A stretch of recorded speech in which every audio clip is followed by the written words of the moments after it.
All right, what's up, everybody? How we doing? We got Friday, September 27th here, YouTube live. If you guys are tuning in to this live, let me know where you guys are tuning in from in the chat section. I would love to hear where you guys are watching, where you guys are listening. Let me know where you guys are coming in from. We are going to be live here on YouTube. Happy Friday, everyone, depending where you're coming in from in the world. Maybe it's Friday evening. I don't know. But here in North America, it's Friday afternoon. It's a beautiful day here. It's one of those weird days where like you wake up. NYC, baby. Let's go. Hudson Valley, gang, gang. Today's one of those days where you wake up and you look at the weather and it's like 13 degrees and I put on a fucking sweater. And you go outside and it's like beating sun. And I'm like, what the fuck? Like, it's like 14 degrees, but it feels like it's 25 degrees. It's so confusing. So I'm wearing shorts on the bottom and a sweater on the top. You know what I mean? That's how I like balance, when you're kind of like in between seasons, like I'll either wear like a t-shirt and pants or wear a sweater and shorts, just to kind of like, we got summer on the bottom, we got fall on the top. So that's kind of what I'm rocking today. But hopefully the noise level's okay, guys, because I have my patio door open here just to get some air, just to get a breeze coming through because it's a little bit warm and I got this heavy ass fucking sweater on. But so we're coming in from New York. I love it, you guys. Again, if you guys haven't subscribed to my channel, I would love it if you subscribe so that I can annoy you with these little notifications. And every time we go live, every time there's a new video, that you'll be notified. And again, I'm going to, be doing these lives every Monday and Friday. And eventually I want to get to a point where, again, this is like a conversation that we're having, that we're engaged in conversation, we're engaged in dialogue, and we're able to have this dialogue live. But for now, it's going to be Jamie having these little monologues, kind of like I'm giving a TED Talk, kind of like I'm recording a podcast live. That's kind of like what it is right now. And thankfully, I like to talk and I like to hear the sound of my voice. And so we're going to rock with it. So you guys, today what we're talking about is the art of being graceful. The art of being graceful. So, grace can mean a lot of different things to a lot of different people. And obviously, this is my fucking YouTube channel. So I'm going to talk about what it means to me. And so there's so many pieces to this. And I was trying to figure, okay, where do we start with this topic, right? A really, really big topic when we're talking about grace. And so first off, when I think of grace, and just first off, guys, I'm talking like this because I find just it helps with my train of thought, not to be talking into the camera and just kind of staring outside. So just to let you guys know why I'm kind of seated like this, I find it just more comfortable. But I feel like grace is nuance, right? So when we think about grace, I think a few things. I think juxtaposition and I think nuance, right? There's a lot of nuance with grace. So when I say juxtaposition, it's kind of like allowing yourself to both feel the sadness and the anger simultaneously. It's allowing yourself to both feel the sadness and the joy simultaneously. It's about being able to feel the fear and feel the courage as well, right? So it's this juxtaposition where you're feeling two seemingly conflicting things internally, but you're able to hold the space. You're able to like allow the whole spectrum of something to be experienced. So, let's say we're experiencing joy and sadness. We're able to feel the promise of tomorrow whilst feeling the pain of yesterday. Or we're both able to feel the sorrow of a situation, but as well as to feel what is birthing anew, right? When I think grace, some different sort of scenarios, images come to mind. One is you break your heart voluntarily because you know it's the right thing to do. Imagine you're in a relationship and you set someone free and you end something that you know is ultimately the right thing to do because you know it's in the highest possible vibration. So you voluntarily break your heart. I also think of grace as, imagine like a situation where you're perpetually misunderstood, right? Where there's kind of this, maybe it's like a public perception or something, and you don't fight against it. You just allow it to exist whilst knowing your truth, right? Well, knowing what is true for you. So you allow yourself to be misunderstood in whatever way it was. Like, imagine, this is a really drastic scenario, but thinking, you committed a crime or something and you knowing that you didn't do it. And there's this level of like grace within yourself that you're able to hold, which is that you know yourself, you know your truth, and you know your heart deep, deep down, right? So think about like ego can be really, really loud. Ego, we're needing to prove something. We're needing validation. Ego's very much this fight to be understood. We're fighting for people to see something, right? Grace is kind of this idea of like, what happens if we really, really pull back and we don't fight, but we just totally, totally surrender, right? Ego is very much, we're fighting. They need to understand. They need to see me, whatever it might be. And grace is very much, let's just pull it back and let's just totally, totally surrender within ourselves. Let's just completely surrender within ourselves. And we're able to surrender within ourselves and hold a nuanced alchemy, right? We're able to hold a nuanced alchemy, right? Think about it, like ego, so story. Ego is very much like, I need to have things identified a certain way. Here, this, that, right, wrong, this, that. Grace, you're able to hold a collusion of things internally, right? You're able to hold a collusion of things internally, right? Meaning that things can be a bit of this, things can be a bit of that. And it's like we're allowing the whole emotional meal to fester internally, right? Ego has a hard time with that because grace is so much allowing a gray zone to live. Ego needs things to be black and white, right? Ego's how we, funny, my fucking legs are like burning in the sun, so I'm slowly shifting this way. But ego is very much black and white, that we need things to be a certain way, right? We need to identify things in some way. Grace is, let's allow all the emotional senses just to move around. We have some sorrow, we have some sadness, we have some fear, and we're able to sit in the whole emotional meal of things, right? And we don't necessarily sort of apply stories to it, right? So when we think about like really being graceful, it means we have the capacity in our body to hold a lot of gray, right? And when people are really, really in ego, it's very much, we need things to be a certain way. We need to like have things be in their pretty little boxes to be able to identify them, to hear, all these different things, so that we can kind of like orient and identify with reality, right? And that's basically what we're doing, is we're trying to make sense of something, right? So grace is very much allowing a lot of gray. It's allowing a wide variety of experiences to be held internally through a nuance. So think about grace. There's a level of capacity that we're holding. There's a level of, we're not applying stories. There's a level of, we're able to hold nuance. We're able to hold juxtaposition, right? We're able to hold a bunch of different things, right? So it's like, I think of like grace is like, you're able to feel your pain, but not necessarily respond through your pain, right? So think about, it's a situation where, and this is a big part of how I associate grace, is how do you respond to your pain? So it's being able to hold the nuance of your pain, but still being able to exist in a space where you don't necessarily exist in the ego stories. You exist in kind of a higher vibrational plane of God or love or service. How can we be of service to creation, right? And so it's almost like you can allow your heart to be broken if it's in a higher orchestration, or you can allow yourself to be misunderstood because you're so in the know of who you are.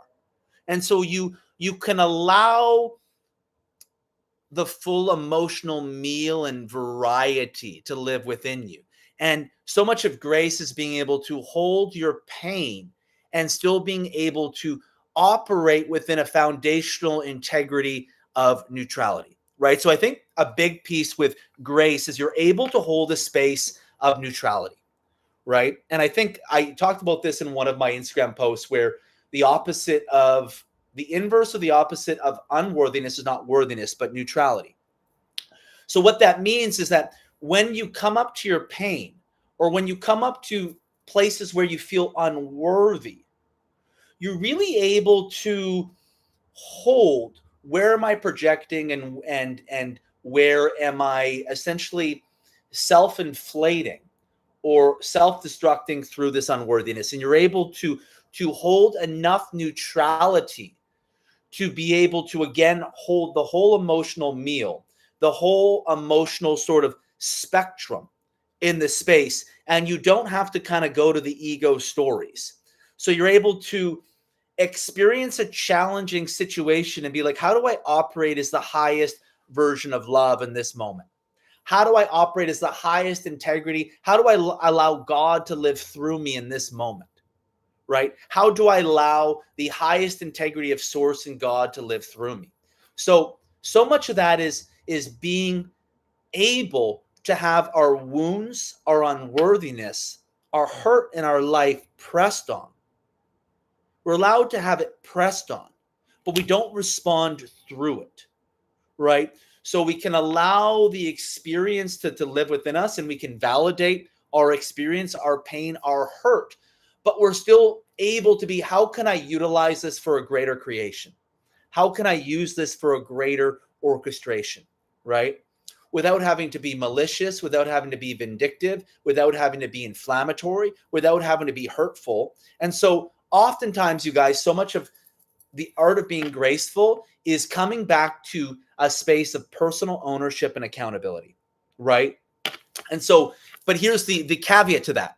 It's being able to live in a space of personal ownership and accountability, but to not live in a space of self-loathing, that I'm a piece of shit, to be destructive towards the self. So you can essentially own things within yourself, but you don't get lost in that internalized self-loathing, right?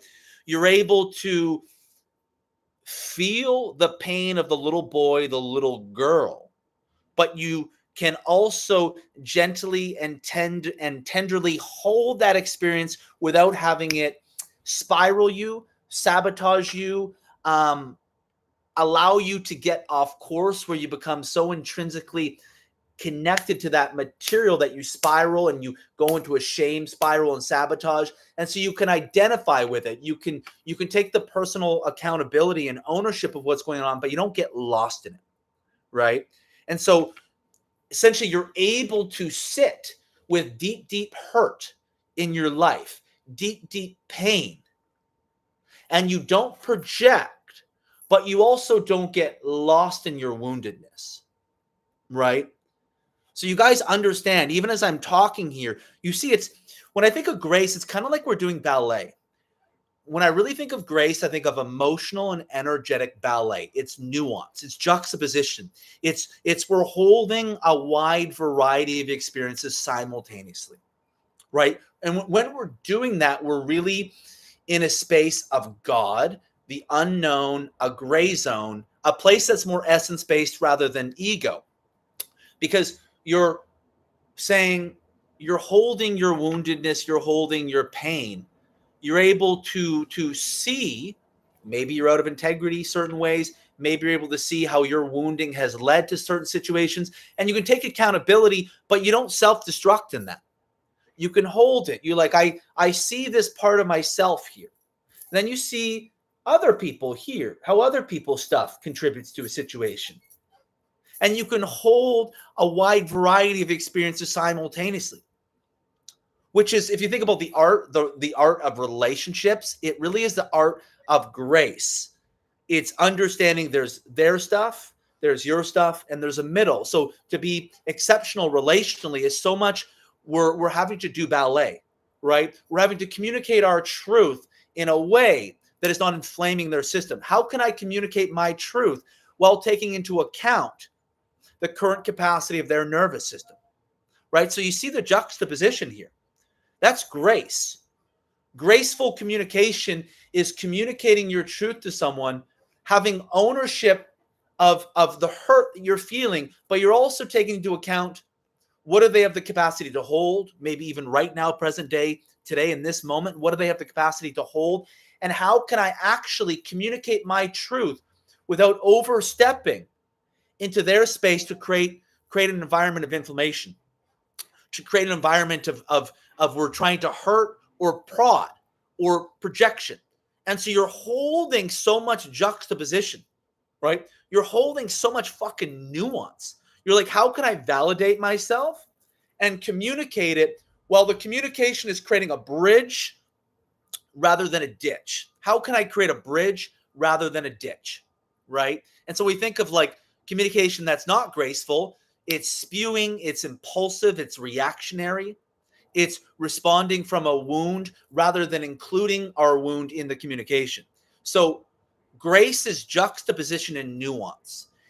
Grace is your capacity in your life to be able to be sort of nimble on your feet, to be energetically and emotionally graceful, which is always, how do we validate our experiences without getting lost in them?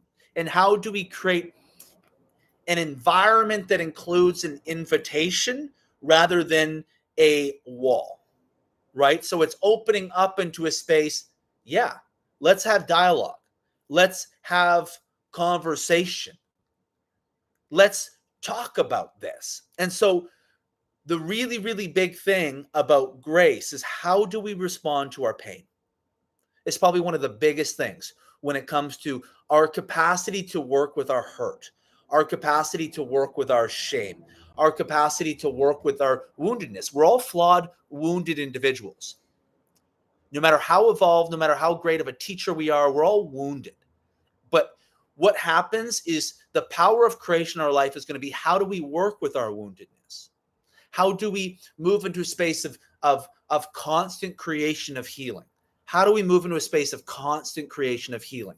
So grace is always, how do we quickly move back to a space where we can create an orchestration of some type of positive creation, some type of positive creation, right? And so, for example, say your hurt is brought up. How can I work with my hurt and alchemize to create something, to create something? How can I feel my hurt and live in both a gentle holding of okay, like, I see we have this hurt here. I'm going to hang out with it. I'm going to be tender. I'm going to be gentle. I'm also going to take accountability that, okay, maybe something has to shift. Maybe I have to grow in a certain area. Maybe I have to really take accountability and shift something. And so we're existing in both like a nurturing and a tenderness, but also an internal challenge with ourselves. Again, juxtaposition. But we're not doing so in a way that's self-loathing towards ourselves or self-destructive. And then it's, how can I bring this forward and hold the nuance of a situation to create something, right? To create something. And so much of grace is not going into other people's lanes, but staying in your lane, right? So often when people lack grace, they always want to go into other people's lanes. And that's because they're trying to convert something that is out of their control. We want to go into other people's lanes because we're trying to convert something that's out of our control. Meaning, I want someone to see something that they're not seeing. I want someone to understand something that I can see they're not currently understanding. I want someone to show up in a different way than they're not showing up. I want to make someone, I want to hurt someone for something that they did, right? So much of when we're not in a space of operating with grace is we've really moved out of our lane.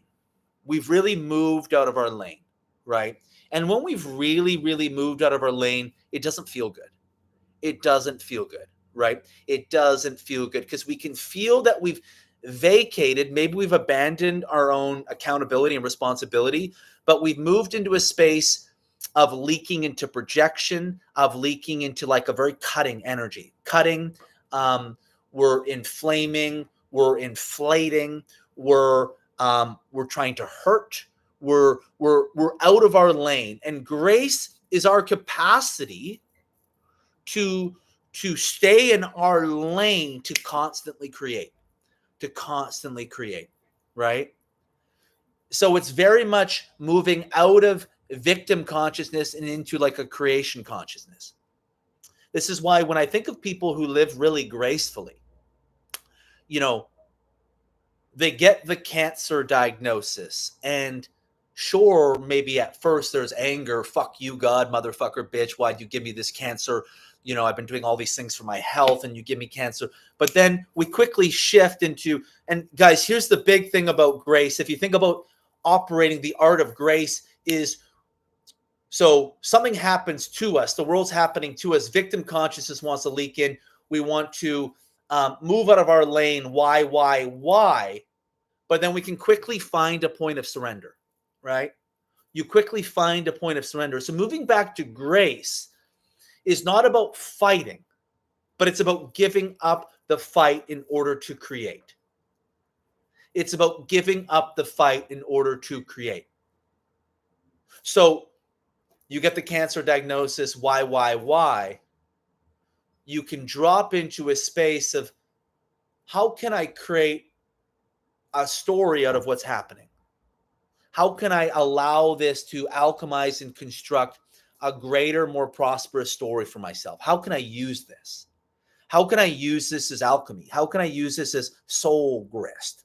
How can I use this as sandpaper to create something? And again, I did a live earlier this week on the art of alchemizing. Grace and alchemy are really, really closely interconnected, right? Because grace is like you're a ballerina in life, but you're not, but you're rooted. You're rooted. It's not like a bypass. You're not shaky. You're a ballerina, meaning you're able to hold a wide variety of ingredients in your space, right? You're able to feel the poetry of life. You're able to feel the poetry of pain. You're able to feel the juxtaposition of the human experience. You know, that we can, emotions have juxtapositions, and we can have conflicting experiences that we can hold in the same sort of concoction of our experience. This is where we become really fucking powerful. This is where we become really, really, really powerful, right? So like, you get the cancer diagnosis and, it's about surrendering, right? Or say you go through that divorce, and this is where people get really bitter. They want to fight. And usually it's because there's a lot of resentment. There's so much unprocessed anger from the relationship. But when it comes to the art of grace, when you want to fight, the choice is always to surrender. And we might think that, surrendering is giving up, or it's not, it's being weak. It's actually the complete opposite. It's actually the biggest, highest evolution thing that you could ever do. It doesn't mean that sometimes surrendering is fighting, right? It doesn't mean that sometimes surrendering isn't fighting, but it's being able to drop in to the deepest heart-centered truth, right? So when we say surrender, what it means is, how can I utilize this to find the deepest possible heartbeat in this story? Think about how often humans destruct, and how often these shame stories and these sabotage stories continue to pick up momentum in someone's life, because there's so many times where something happened and they could have gone to the deepest possible heartbeat of that situation and they weren't able to. Think about all human beings, unless we're a fucking psychopath or a sociopath, we want to move to the deepest possible heartbeat of every situation, every story. The place where everyone is able to win and everyone is able to grow. And think about humans. The great tragedy of humans is that we want that experience. We want to be able to move to that heartbeat. But it requires the greatest revelation and vulnerability of our life. And most often people, depending on where we're at in our journeys, aren't ready to go there. They're not ready to say, I'm sorry. They're not ready to say that I fucked up.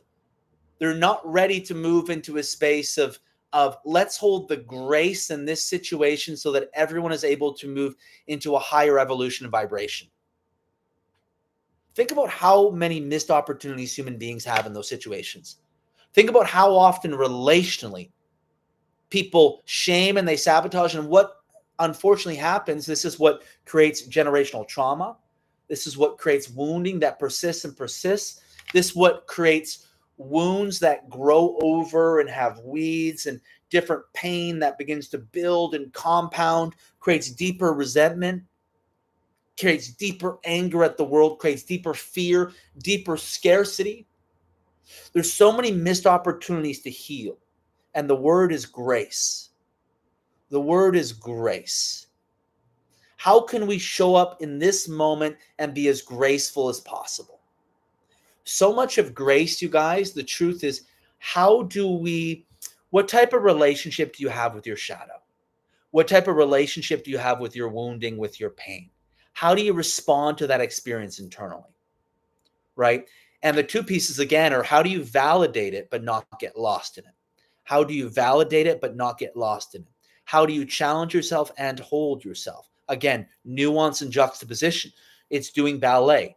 How do we live in? And so the art of living a graceful life and being the embodiment of grace is you're able to hold that experience and you don't even have to have people to know, right? It's the quiet quarters of how you relate to yourself internally. It's the relationship in private that you have to your own heart and your relationship to understand the character and the person that you are internally. And here's the beautiful part, you guys. You don't have to have people to see it. You don't need people to get it. You know. And so grace would be, for example, people don't like you. And you're like, okay, I get it. I understand why they might not like me. I can see that. And you can hold that. You're like, yeah, I can totally see why they fucking don't like me. I don't have to prove them any different. I know who I am. I know what I'm about. I know my character. I know, your reputation is right where it matters with the people who actually see you, actually know you. You know what goes on internally. And so again, you're holding that space and you don't disown their experience. You're like, yeah, I can see how you'd feel that way. Guys, this is like this why grace, so much of grace is neutrality, right? And people who are stuck in victim stories hate neutrality. It drives them crazy. Because there's something internally that they have never had validated. They've never had something be seen, or they've never had an experience be witnessed in such a way or had it revealed in such a way so the charge of that projection or that cutting can be removed, right? So neutrality requires us to experience the deepest layers of our pain, right? We have to experience the deepest layers of our pain.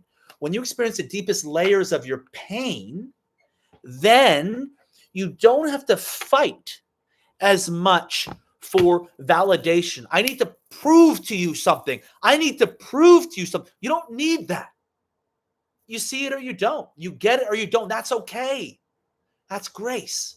You get it or you don't. I don't have to fight. I drop into myself always. So when we're living a graceful life, it's always about, how do I drop in? How do I drop in? Something bad happens to you. A curveball happens to you. How do I drop in and use this to create? How do I use it to orchestrate? You come back into a space of creation. What happens is you grow and you transform at such a fast pace when you're doing this. When you're being the embodiment of grace, you don't stay stuck. Stagnation is when we're looking for something that is not going to arrive. We're looking for something that is not going to arrive. The ego is looking for something and trying to source something rather than dropping in and saying, God, I surrender. How can I use this to create? And so when it doesn't mean living a perfect life. In fact, it means being okay with living a messy life, because the human experience, the human condition is messy. You know, we make mistakes, we do amazing things, we're great, we're also wounded. The human experience is a constant juxtaposition of so many things, but it's how can we continuously use the orchestration of our life experiences to cultivate a deeper essence of ourselves, to cultivate a deeper integration of every single part of our being, every single part of our being. What happens is things get evoked, and then they can't drop into it.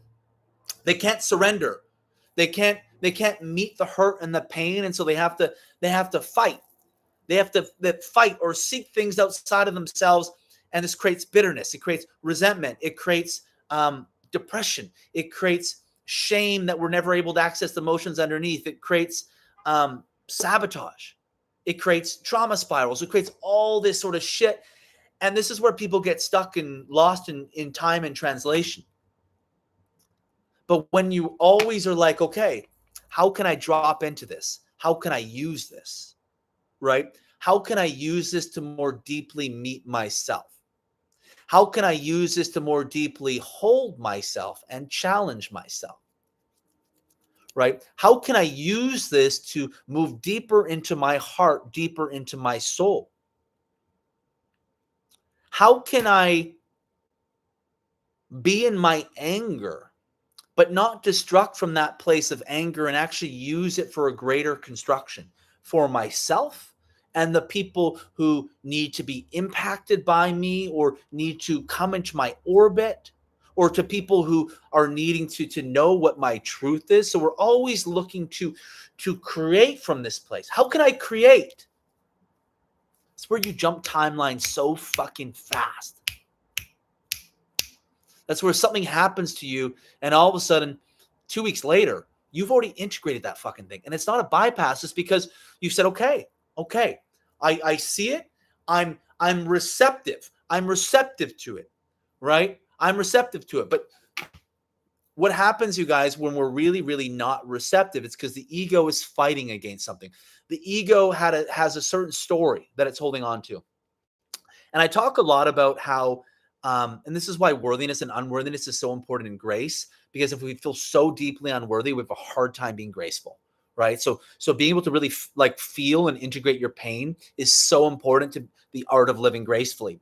But so when our unworthiness comes up, right, or something, we, rather than feeling the hurt, we move into a story about it. I'm going to move into a story. I'm going to move into a projection. I'm going to move into a self-inflation of it, right?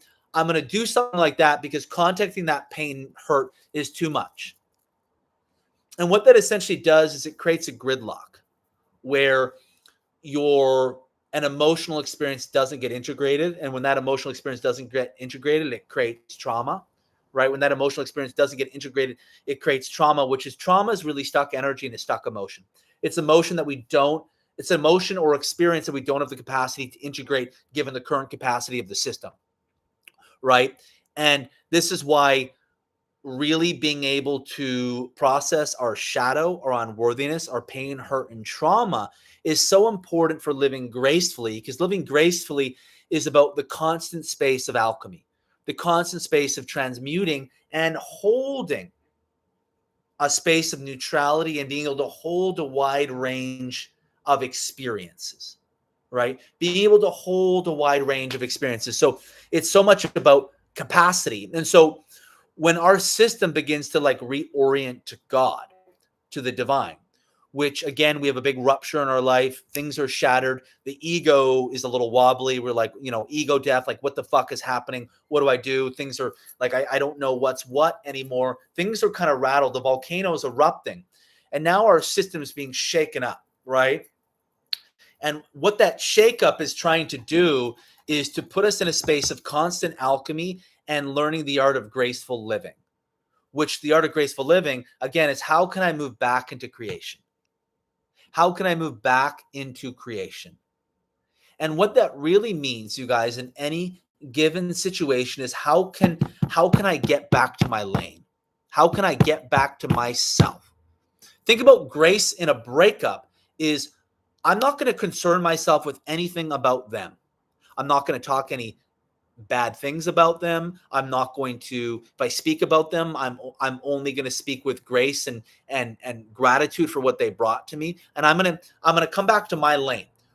What is it that I did to contribute to that situation, regardless of what they might have did? Because there's two people that create something. There's two stories. I'm going to move back to my lane. What aspects of my shadow created this? What aspects of my wounding created this?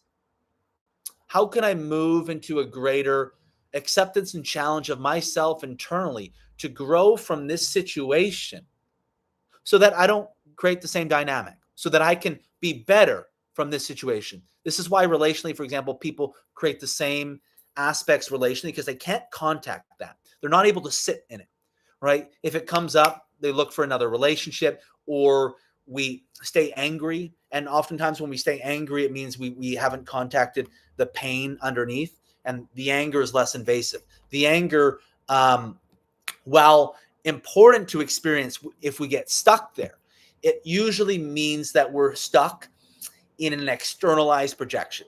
Anger is important, but if we get stuck there, it means that we're stuck in a way that is not trying to contact the hurt. So anger, while important, can be a way that we try to get pain off of us. It's a way that the ego tries to externalize the situation so that we don't have to internalize the unworthiness and the pain, right? And so it's about always coming back to ourselves. What do I need to do to be better? What do I need to do to grow? And again, the big thing is we don't get lost in it. We don't get lost in it. You know, I'm a piece of shit. I'm a piece of shit. I'm a piece of shit. We're wounded human beings who are trying to find our way. The way that we become wise in life is not through not making mistakes, but it's being able to integrate our mistakes. Integrate our mistakes to be able to create embodied wisdom. For example, the thing that I do really, really well is I'm able to really, really sit with my woundedness and my flaws, and I'm able to be with my shadow and take accountability for it, but not get lost in it. And so I can sit with the woundedness and look to heal and grow and take accountability, but I don't shame spiral myself. I don't shame spiral myself. And I also don't need to project it. So for me, like, I'm able to be really graceful with my pain. I'm able to be really, really graceful with my pain. And obviously it's a constant improvement process, but this is something that has allowed me to be a potent writer and a potent teacher. It's not living a perfect life, a messy life where you're this completely not. It's fucking up all the time. And it's being, okay, how can I grow? Okay, I'm wounded in this way. My shadow created this way. How can I sit with this? How can I grow? And so you're alchemizing. And so this creates such a rapid evolution in your life where you all of a sudden just your body holds codes and it holds this innate ancient wisdom because you're constantly having things happen in your life and moving into creation with them. And that's what it really means to be like, to live a spiritual life. To live a spiritual life is someone who creates from contrast. How do we create from contrast? Right? Because spiritual transformation often happens from contrast. And so it's how can we move into a space of creation when there's contrast? And when you come back into a space where contrast is existing, where there's a real juxtaposition, where there's conflict, how can I move into creation? And again, it's always about the ownership and looking at yourself in a way internally where you take responsibility. You take responsibility for yourself, for aspects of yourself, and you don't get lost in it. And you validate when you're hurt, when there's pain, when there's anger, when you feel your boundaries have been invaded, when you're wronged. Again, you're sitting in just a myriad of experiences. And so when you're in this space, this is where you become unfuckable, unfuckable, unfuckwithable. You become unfuckwithable in this space because, you know, there's nothing anyone can say about you that you haven't internally held, experienced, either healed or currently healing and looking at. And people can be like, well, you're like this. And it's okay, you want to talk about it? Let's talk about it. What happens is when people can't surrender there, right? What happens is people can't surrender there. They're so gridlocked in shame. Oh, I don't want to go there. And so we fight. Donald Trump's the prime example, right? He doesn't want to have dialogue. He's not capable of dialogue, right? And so it's always like people say these things. You're like, I can see how you feel about that way. I can see why you have that experience with me. And, you know, I'm open to talk about it if you want to talk about it. That's grace. It's always coming back to the heart. It's always coming back to the heart and being like, I'm responsible in these ways. And they're like, I'm responsible in these ways. Okay, how do we move in? How do we create a bridge? How do we create a space where we both win? That's graceful communication. That's graceful living. Everyone feels better. Everyone feels better, but it requires two people who are taking total personal accountability for their side of the street. So much of grace is about communication and how our energy shows up in the world, how our energy shows up with other people. I always say to myself, always take the road of grace. Always take the road of grace. And really what that is it's coming back into the highest space of God, of love, of using the situation to create. And so sometimes it's fighting in some way, right? You're using the situation to create and it's fighting in some aspect. Sometimes maybe it's letting go. But how can we move into a space of creation? But what it requires is two sides that are really willing to look at themselves and be like, this is what I do. This is what we're working through. Let's talk about it. And how do we create a bridge? This is where we're able to complete things. This is where cycles become completed. Without that, so much pain, regret, resentment, karmic cycles continue and continue. Generational patterns continue. And it all comes down to because we were not able to feel our pain. So if I had to say, you guys, what the epitome of the art of graceful living is, your capacity to be with your pain and your ability to be with your pain. People who are really like non-graceful or people who, when their pain comes up, they become really nasty, right? You're really going to find someone's relationship to internal inner grace with what happens when their pain comes up and who shows up then. How do they project that onto other people? How do they live through that? How do they try to hurt through other people? Right? People who are really graceful will hold their pain, and maybe not immediately, but they'll be able to come back to it. So much of grace is what we come back to, How do you come back into a space of creation? How do you come back into a space of love? For example, you get the cancer diagnosis, that you're not going to be all love and grace right away. You're going to go down a fucking rabbit hole for a while, but it's, what do you come back to? Right?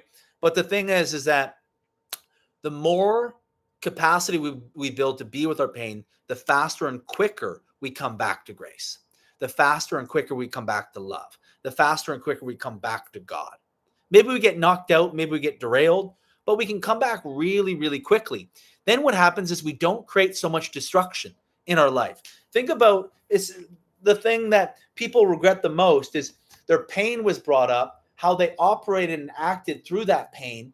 And then what happens is if they go down that road often enough and for long enough, they're not able to find their way back.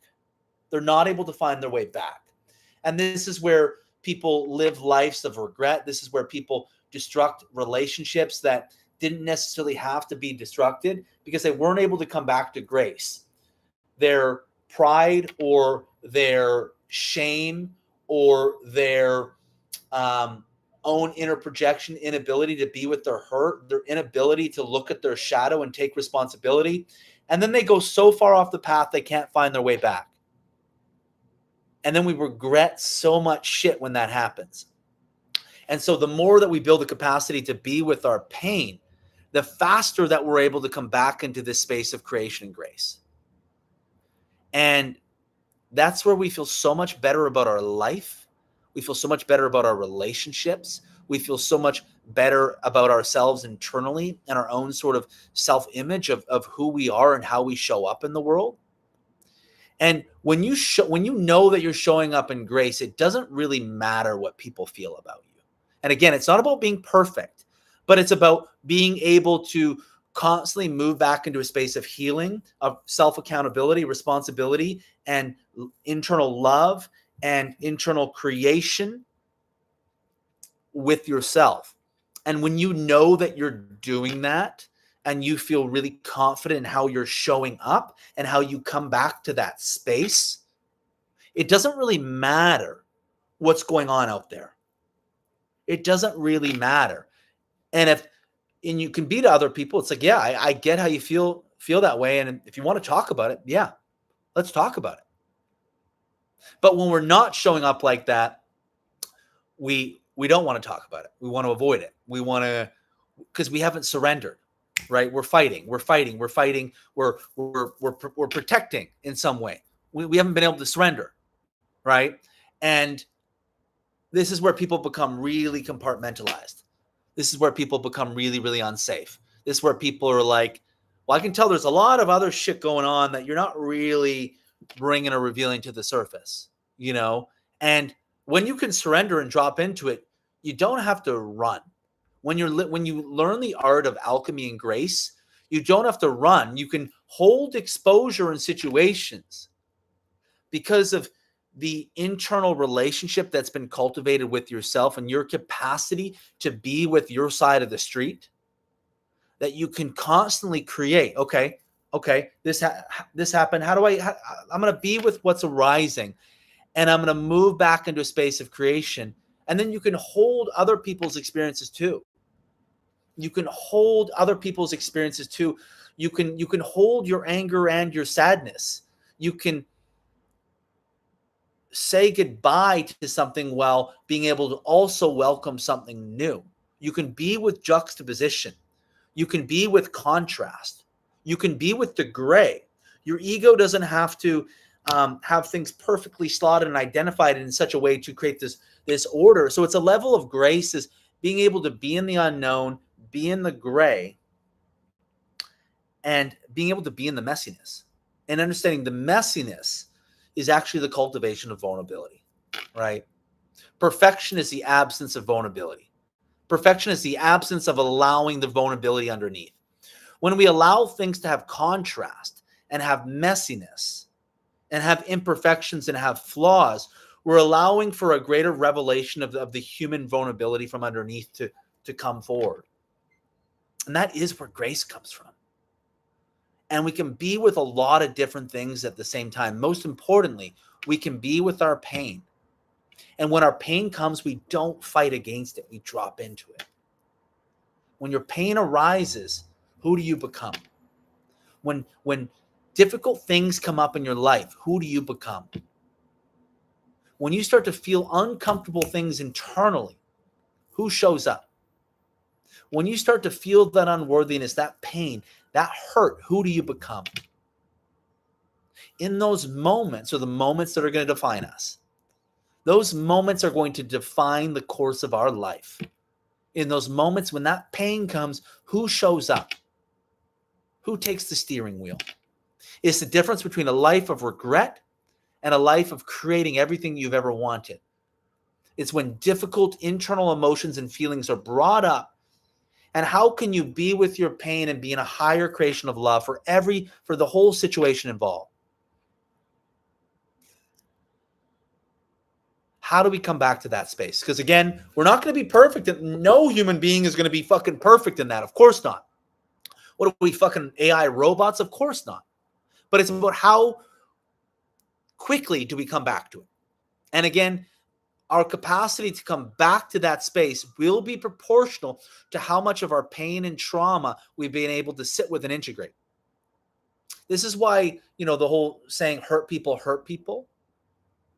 It just means that their pain is pressed on. Their woundedness feels like it might be exposed. This is why, like, narcissists, people in the narcissism spectrum, what they're doing, narcissism is essentially a pain projection. Narcissists, or people who are on that spectrum, or essentially anytime they feel threatened, or that anytime the wound might potentially be exposed, they move into a space of let's hurt and attack before other people can hurt me. And so it's coming from a real hardcore trauma imprint, right? But we inflame and we inflate from the wound, right? And rather than, this is why when people are hurt, people who become really nasty are usually people who are on some spectrum of narcissism, some spectrum of like inflating themselves, rather than being, okay, how can I drop it in my heart? How can I take accountability, responsibility? So that's really common. Not that this is about narcissism, but it relates to grace. Because if we talk about grace relating to our pain, people who are even on the low grade narcissism spectrum really want to hurt when either someone might see their pain, someone might see their shadow. It's like they can't show weakness. They can't show humility. They can't show, like, I'm wounded in these ways, I'm flawed in these ways. That's not a death they're able to endure internally. And they usually need to attack and hurt and be really, really nasty whenever that comes up. So it's a massive projection of pain. And so when our pain comes up, guys, that's when we have the roads of grace or destruction. That's whether creation comes or a life of regret, shame, sabotage. And the question is what path are we going to take? And so what do we do when our shadow comes up? What do we do when our unworthiness comes up? The choice and the option, you guys, is always about surrendering. How do we go deeper? How do we go deeper into ourselves? How do I unravel and unlock deeper aspects of my soul? How do I create a greater creation of my entire being? How do I unlock and reclaim aspects of myself that maybe have been in the shadows, that maybe have been in blind spots, that maybe I've been avoiding, denying, or pretending aren't there? How do I go back into a declaration and reclamation of my wholeness? How do I just hold every part of me? And how do I use that to construct with love and come back to love, come back to completion, come back to, okay, how do we complete this situation so that we don't karmically re-loop, but we move into a new imprint of divine creation that wasn't there before? And people who live really, really gracefully, they're able to alchemize really, really quickly. They're able to grow and transform at really rapid rates. And they're able to take really difficult emotions and circumstances and integrate them and embody them to learn the lessons. And so it's not about being, to not making mistakes, but it's about how do we integrate the lessons from the mistakes to reclaim more of our wholeness, to not repeat the same patterns and loops, but move into a new creation. And that's really what it means to live a graceful life.